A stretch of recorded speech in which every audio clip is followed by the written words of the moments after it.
How you doing, everybody? My name is Kurt Henry, and I'm talking to you from the Mortgage Center. I work together with Randy Henry, and we are part of a mortgage brokerage. Our job is basically to work with multiple banks and lenders, and we just get them to compete for you when you're getting a mortgage, whether you're buying a house or having a mortgage come up for renewal, or if you're looking to refinance, to consolidate debt, or whatever the case is. We work with refinances as well. So this is a weekly mortgage update just to let you know what's going on in the mortgage market. In terms of what's going on, it's definitely mortgage rates have been changing, both fixed rates and variable rates. So the variable rate is, the way a variable rate mortgage works is that the rate is normally the prime rate minus something which gives you your rate. So the prime rate today for most banks and lenders is 3%, and the discount off of the prime rate was about 0.75. So it was about prime minus 0.75 a few weeks ago, which gave you a rate of 2.25% for a variable rate.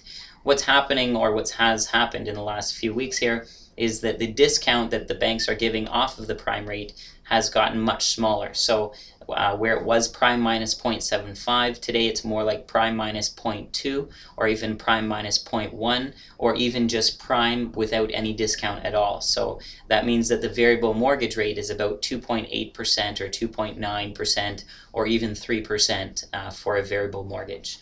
In terms of fixed rates, the fixed rates are also increasing just because of the bond yields in the stock market. So bond yields affect fixed mortgage rates.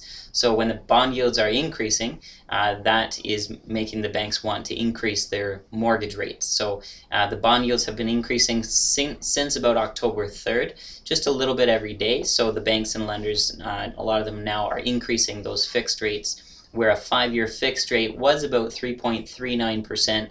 A good 5-year fixed rate today is about 3.44% or so, but a lot of banks are even higher than that. So the one thing you'd want to do if you're looking at buying a house in the next 4 months is to do a pre-approval, because that will hold a rate for you, so that if the rates go up within that 4-month period, then you don't have to worry about it because you've already reserved a rate.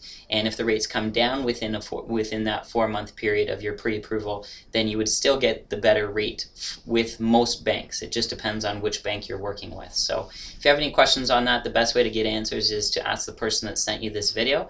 And if you have any other questions, feel free to give us a call. The number at the office here is 905-436-8010. Thanks, and have a great day.